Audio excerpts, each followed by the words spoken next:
Alright, so last meeting, um, we have discussed the nature of humans, and we've understand that there are three persons that composes, or the three parts, okay, that compose a human. Those are the body, soul, and spirit. And we have understand that the nature of humans are adaptive. We can be developed. We are all work in progress, and we can be changed. Our perspective internally. Okay, it depends on how we view ourselves and on the views that the facts that we absorb, and also our qualities, features, or skills. All right, and I have pointed out that regardless of the position, status, titles, we are still human. And apart from, with or without the position, the titles, we are still humans, and we commit mistakes. We have flaws. We have our own struggles, right?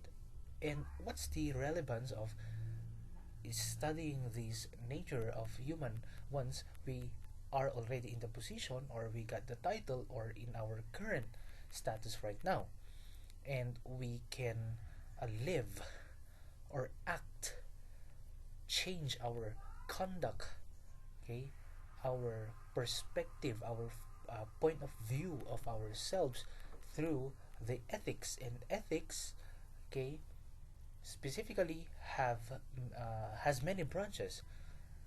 There are meta ethics, okay, we have normative ethics, but what we will become in the future is being a professional. So we will be focusing on the professional ethics.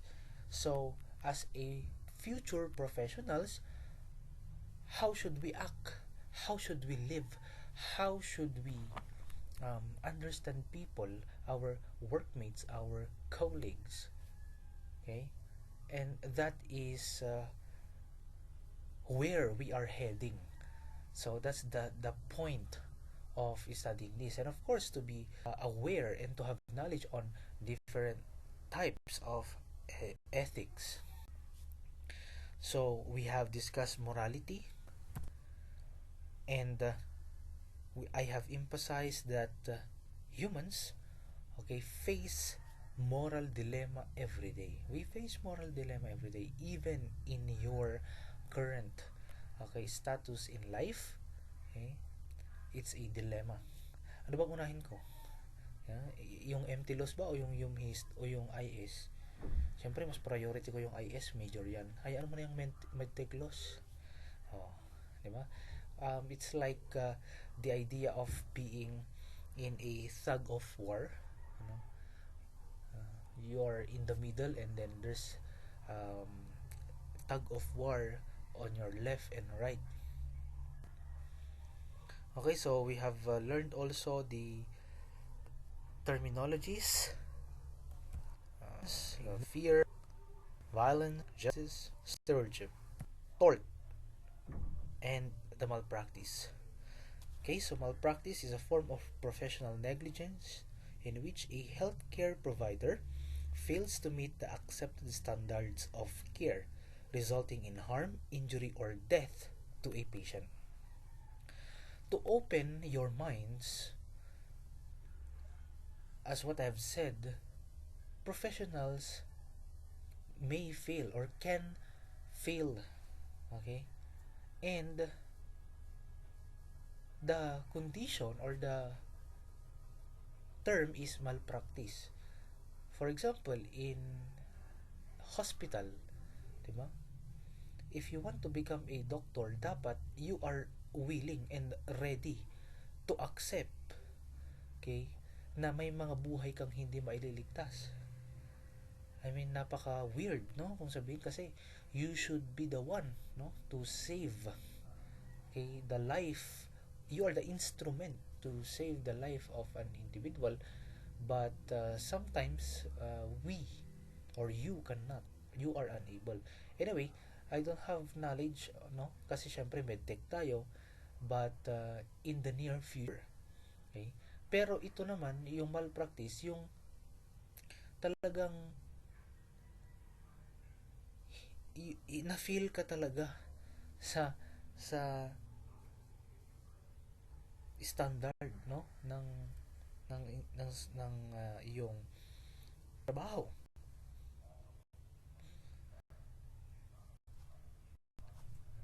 Okay, in relation to that, syempre baka may masabi pa akong ano, mga malayo, no. Sa case kasi ng medtech, wala pa naman, ang pwede nating i yan, example para magets natin yung malpractice is when we as future medtechs, okay, make a false result or false reading, false counting, okay, doon mismo sa laboratory result. So halimbawa, ang isang patient, no, uh, meron siyang few red blood cells. For example, sa case ng urinalysis, kasi usually dito natin mas na-experience ito. Halimbawa, yung red blood cell few, pero nailagay mo uh, TNTC. So, iba ang patutunguhan, iba ang pupuntahan nung ganong result. Halimbawa, nakita mo sa sample ng ihe few bacteria, tapos inilagay mo many kasi nga aligaga ka ng umuwi, halimbawa ganon. So in that sense, that contributes, it's one of the factors na pwedeng, okay, makaapekto doon sa pasyente. Kasi kapag kayo na ibigay, syempre baka isipin ni doktor, uy, kailangan medyo mataas yung gamot garod na ibibigay ko dito. O, instead na mataas yung dosage nung gamot, okay, or instead na mababa sana, naibigay ay mataas. So pag ganun, domino effect na yan. Okay, now we will be focusing on our last, okay, final lesson, okay, regarding on the bioethical issues naman.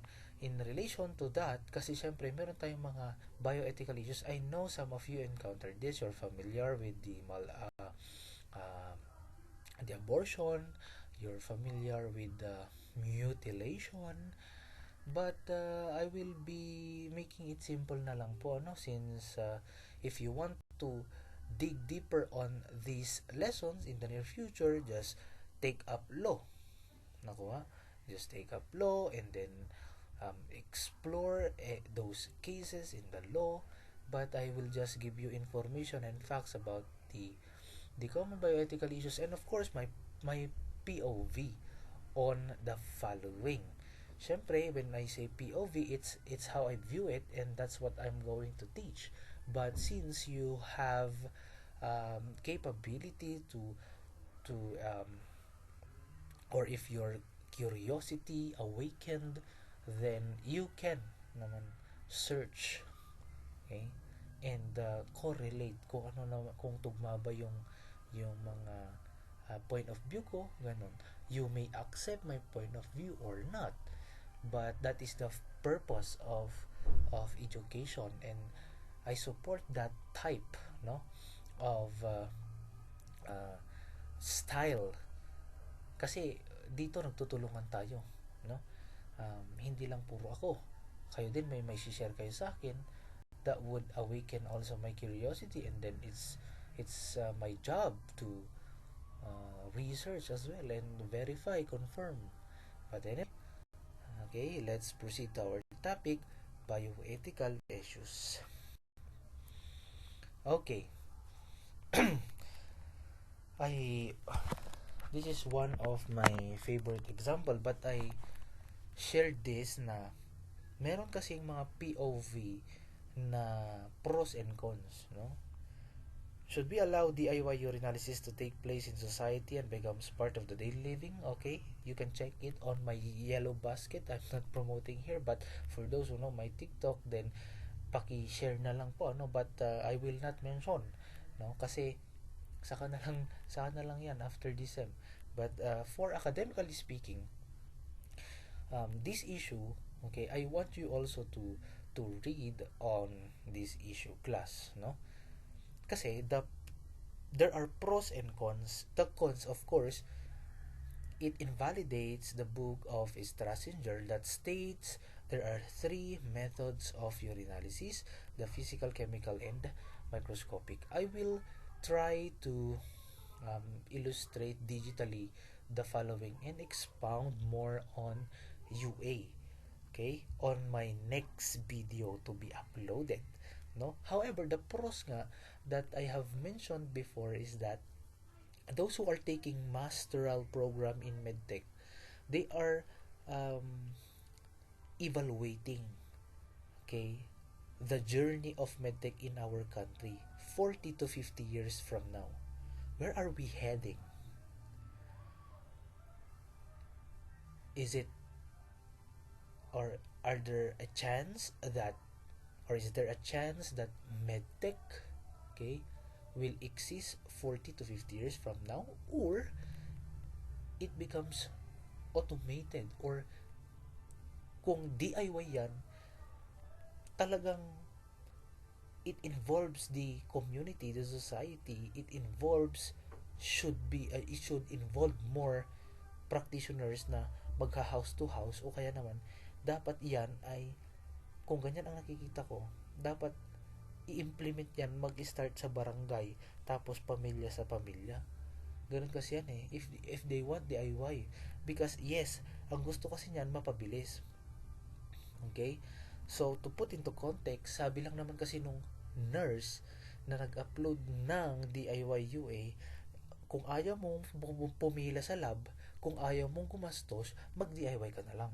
So, contextually speaking, ang purpose nito kung bakit ginawa, para daw hindi na mapagod ang pasyente, para daw hindi na siya pumila, hindi na siya gumastos.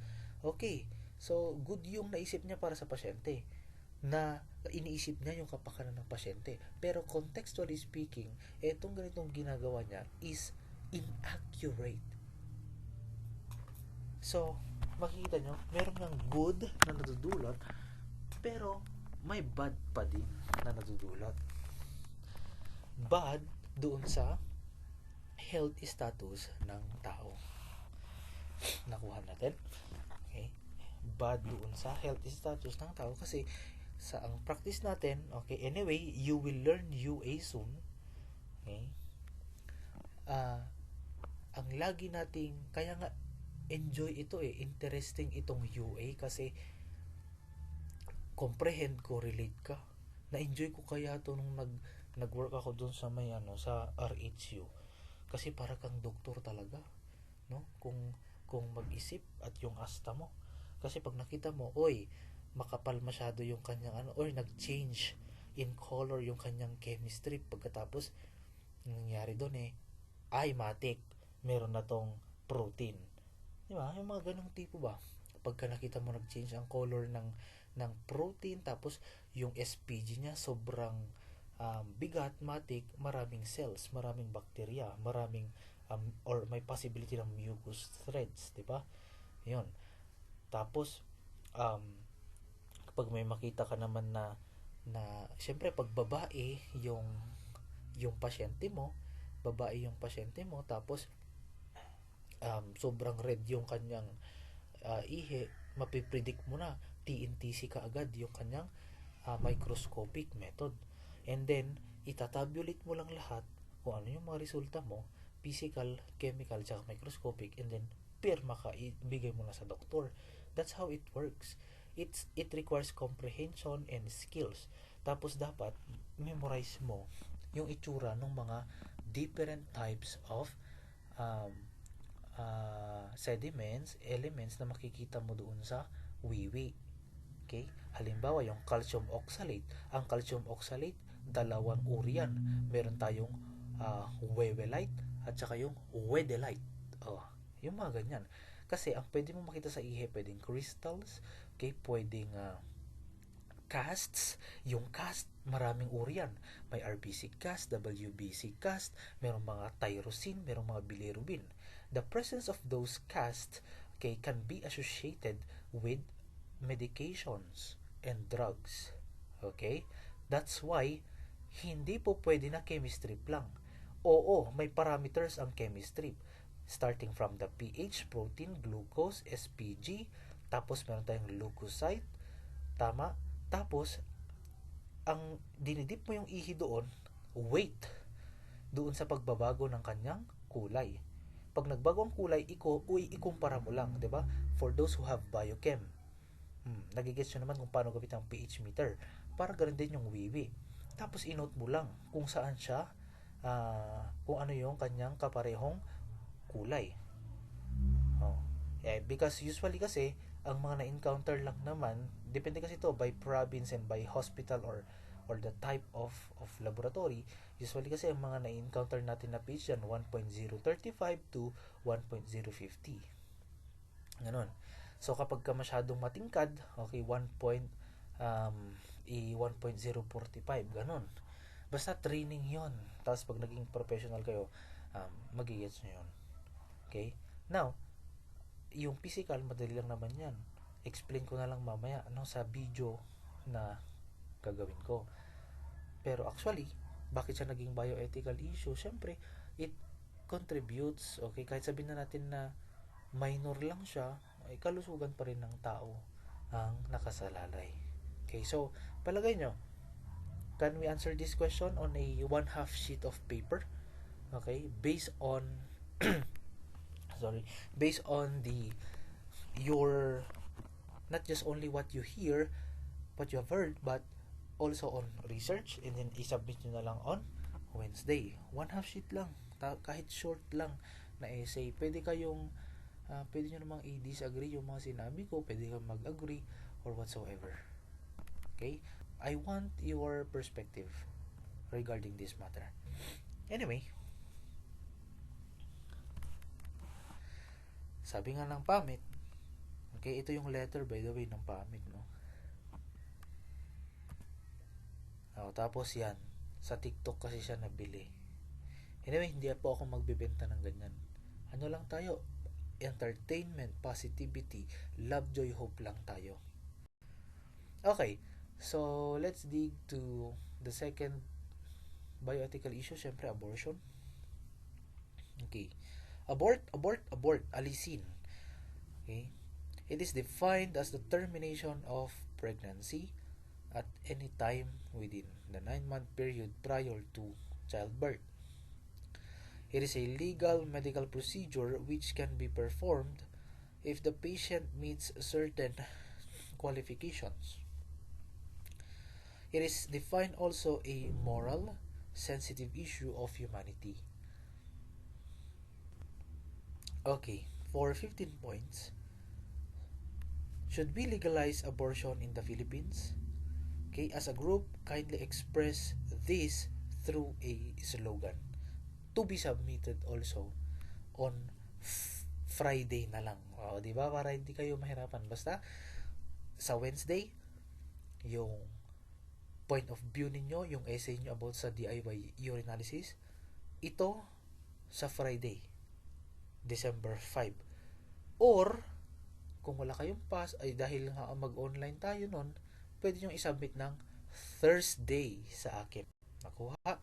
Thursday. Next, euthanasia.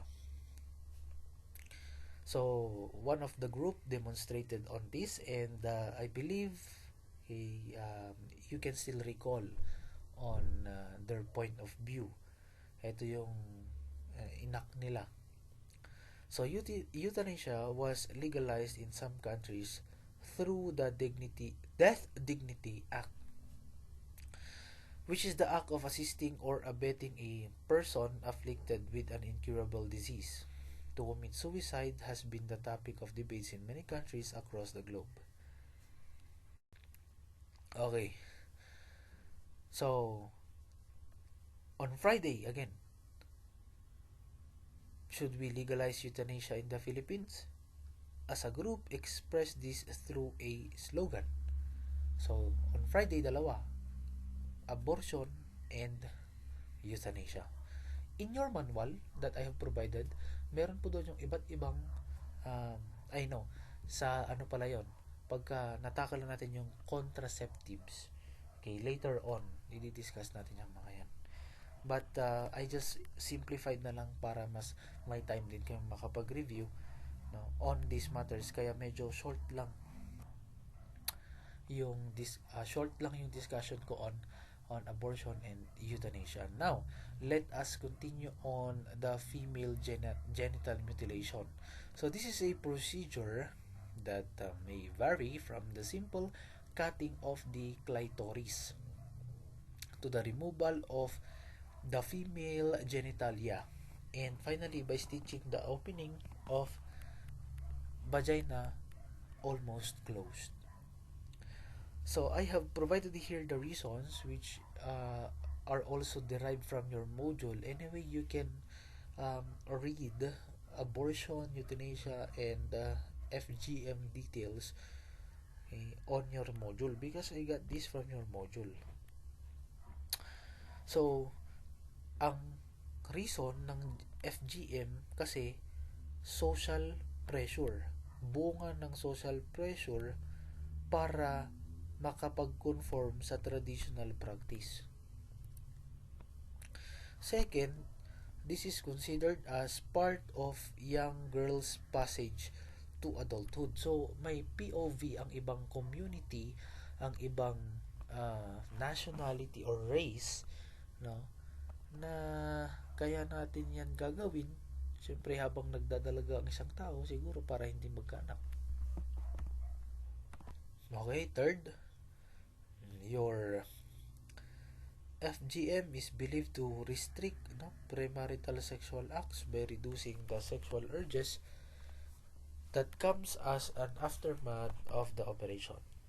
For FGM is associated with cultural ideals of femininity and modesty, and also it is linked to religious belief. Yan naman yung mga reasons eh. Okay. In your own words, discuss the right of females relative to female genital mutilation. Give your own opinion regarding the right to give birth and or the recommendation for female genitalia removal. So this is an individual. Again, yung individual na sitwork natin, yung DIY point of view, tapos ito, yung group, abortion, and then euthanasia. So, apat na po lahat yung ating sitwork activity na ipapasa Friday. Eto, next, contraception. What are the moral issues in the use of contraception? In the Philippine government at one time encouraged through various advertisements the use of various types of contraception to solve the persistent problem of overpopulation. However, conservative groups quickly countered that the use of contraception as a direct violation of God's commandments. By the way, this is a moral sensitive issue as well, same as abortion. So, I'm gonna share my point of view on this one. Nagawa naman si contraception, yun nga, to address and prevent the overpopulation. Dumadami na yung population natin. And I have observed that there is an increase, okay, or the indigents were the ones, okay, who are overpopulated. Naintindihan nyo, class? Kung sino pa yung nasa status ng indigenous people, I have observed sila pa ang may pinakamadaming anak. I just don't know why. Naklaro? Pero kung sino yung mga nasa majesty, they were the ones naman na not populated. Am I the one who observed those things or pati kayo rin? Kasi napansin ko yan. Meron mga mansion. Kasi sa province, may mga mansion. Grabe, nakikita ko sa province namin. Ang lalaking bahay, ang garbong bahay. Pero every December lang nakasindi. Pag January to November, walang tao. Lahat nasa abroad. Hindi ko naman kinukonclude, no? Pero kasi, naka-mansion siya. O, di, maiisip mo doon, oy, the family is wealthy. Eh, maybe, decision niya nga yun, di ba? Hindi naman natin yan pwedeng diktahan or lahat nga meron tayong kanya-kanyang decisions, pero yun lang yung na-observe ko. Kung sino pa yung indigent, siya ay yung marami. Now, bakit ko sinishare yun? Kasi overpopulated ng Pilipinas. Diba? The more population, the more pera. De joke lang. Okay. The point is, just to address na sinasabi dito, ang point of view ko lang, kaya nga, kasal muna bago yung sexual act. Most often, what's going on in our country now, nauna muna yung sexual act, okay, bago yung kasal. And it's becoming the standard, it's becoming the norm, and that is the normal thing in our country that I observe.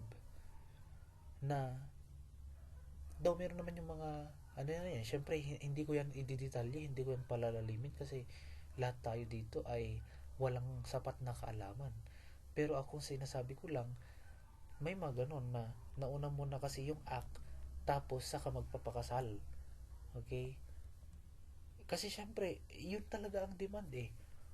Now, if you're going to dive with me in the main core, I think the question that would rise from this statement is, in the first place, bakit kasi nauna yun bago ang kasal? Siyempre, that's a personal reason. And we cannot dictate on that. We cannot mediate on that. May mga bagay na nangyari na. So, anong mangyayari? I-resolve ba?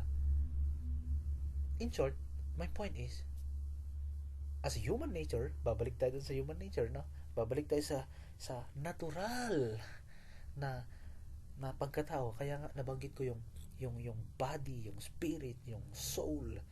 Kaya binanggit ko yun kasi there is what we call groaning of a human nature. Groaning.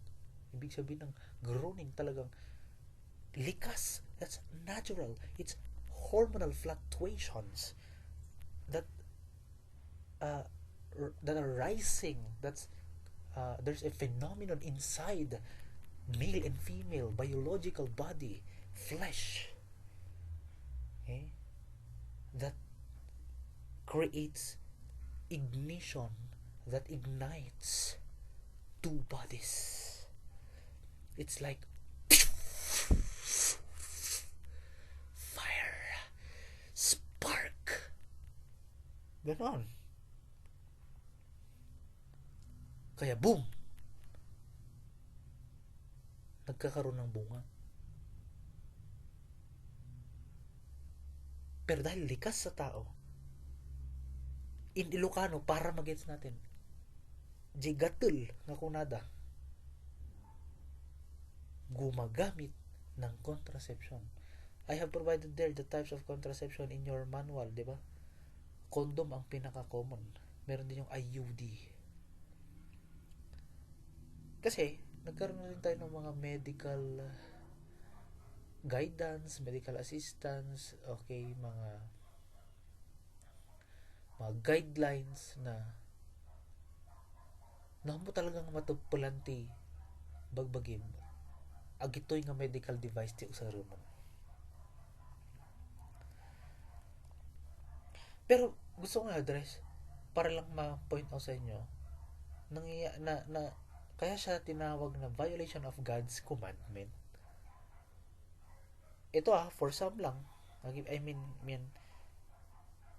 hindi ito general, no? Pero kayo may mga point of view kayo. Ito personal opinion. Gusto ko lang i-share kasi bakit kaya nagiging violation daw yung contraception. Kasi ganito yan. Okay, sasabihin ko na, guys, class, male and female, open-minded tayo dito. The purpose of sex education kasi is to inform you and give you knowledge. Okay? Sex is a gift. Okay? Sex is a gift between male and female, married, united by God. That's it. Kapag may blessing na, kapag may basbas na, pwede ka nang makipag-sex. Now, kaya lang naman siya protestantly, okay, violation. Kasi, it's like permitting yourselves or permitting the two individuals, no, na masatisfy lang. So, in short, they did it, they tried it. It's outside the gift, or it's a misuse of the gift. Kasi alam na ng tao na, baka mabuntis ka. Oh, tapos, sige, ito na lang, contraception. You are misusing the gift. Yon ang ibig niyong sabihin. Diba? Parang halimbawa ito. Another example. Circumcision. Alam niyo ba ang circumcision, ang pagpapatuli, ang medical significance niyan para hindi bumaho yung private part ng lalaki, and also protection yon ng private part ng lalaki, kasi kapag may damit pa yan, may saplot pa yan, okay, nabangsit, okay, pwedeng yung bacteria, no, hygiene purposes. But you know what, culturally, okay, if you go to if you understand the culture of the Jews, Jews, mga Hudyo, the purpose kasi of their circumcision is tradition. Walang kinalaman yun sa kanilang medical hygiene. Kasi kung covenant yun, commandment yun, kung magbabasa kayo ng Bible, okay, covenant kasi yun na ng Diyos sa kanila, dapat ma-circumcise ka. Okay, but anyway, there's another topic, okay, about that, no, para hindi tayo lumayo. Ang gusto ko lang sabihin na yung circumcision sa mata ng Hudyo, it's tradition. Okay? Ngayon, sa atin, hygiene purposes. Yun, yung culture, tapos hygiene. Kasi kapag ikaw ay Hudyo, no? Kapag ikaw ay Hudyo, dapat yung tradition na yun, mo yun, talagang yayakapin mo yun until you die. Okay? Sa atin, ang Gentiles kasi ang tawag sa atin because we're not Jews, right? Oh. Anyway, yun lang. Sana nag-guess ninyo yung point ko doon na senior kung bakit yung contraception. Pero ang nangyayari nga kasi kaya may contraception na dahil it's becoming the normal na lang, standard na lang na, 'di ba?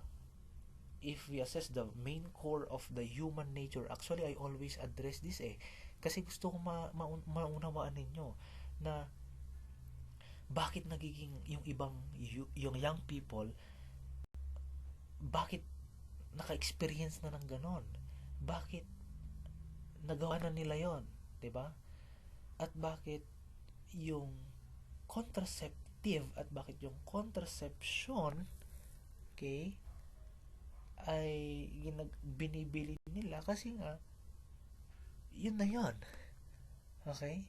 Because if you address the main core, they don't understand that thing they are doing. It's only the gift, because sex is a gift. So parang kaya nga dapat pag jumuwa kayo, dapat siya na talaga. Wala nang wala nang iba. At kapag jumuwa kayo, dapat may boundary. Ganon. 'Di ba? Wag wag kayong wag niyo ibibigay ang everything. Okay? Kailangan yung piliin yung sarili ninyo. Oh, tignan nyo, nalayo na naman yung topic natin. Anyway, okay, eto na, organ transplant na naman tayo. 'Di ba? That's why one of my favorite talaga class no dito sa ethics, kasi it's not the normal thing we do in medtech na in my style ha, this is my personal style and strategy. I do hope you understand, kasi I love to share and impart also facts and knowledge, no, and also to inform you of the um, yan, the current events of the world or whatsoever in medtech life. But I understand also that I have my limitations because you know compared to our senior, 'di ba? Syempre mas marami silang alam, mas marami silang na-encounter kasi syempre they are seniors already. But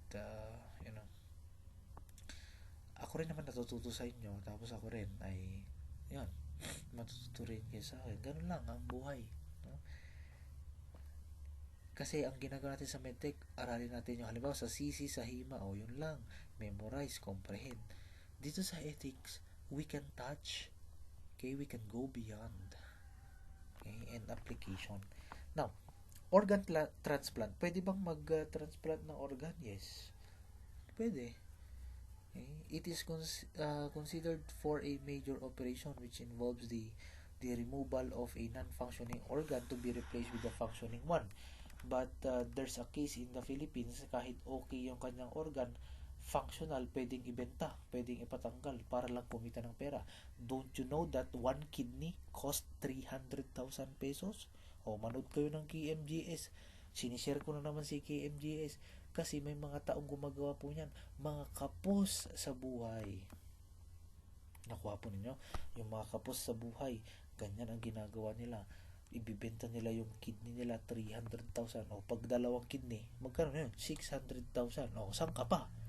O. Pero, kaya siya tinawag na biodiesel. Siyempre, pag wala kang kidney, ano ngayon? Paano ka ihi? Diba? Kidney is responsible for filtration. Okay, ano pa? Tubular reabsorption, tubular secretion. Taga-filter ng mga kalat. Okay. Now, the proper use of organ transplant is, of course, in the grafting. Grafting is somewhat similar to organ transplantation in the sense that it involves the removal of a tissue to replace one that no longer functions. You will learn this also in your IS. Kaya nga masaya ako sa IS Para ka talagang doktor dyan. Yung mga xenograph, autograph, papag-aralan mo yan. Okay, so here are the cadaveric organs and the living donors of organs. Okay? Kung nabasa nyo siguro yung Organ Donation Act, pwede ninyo i-apply dito. No? These are reading. Next, transplantation also is necessitates the replacement of the entire organ, while grafting only replaces a part of the damaged tissue. Again, replacement ang transplantation, grafting yung damaged part. Okay, so panglimang activity, pakisagot po ang questions. Alright, thank you very much for listening, guys. I do hope na pumasa tayo ngayong SEM. And ang masasabi ko lang, whatever happens, there is always a purpose. Okay? Walang samaan ng loob sa instructor. Walang samaan ng loob sa sarili. Walang samaan ng loob. Nakuha. Dapat maging matatag tayo ano man ang mangyari. Just do your best. Aim for excellence. Aim for success. Para kang nagda-dart. Mag-review ka lang. Papasa ka rin. Love, joy, hope. Future. Top-notchers. MT. MLS. ASCPI. MSMT. God bless everyone.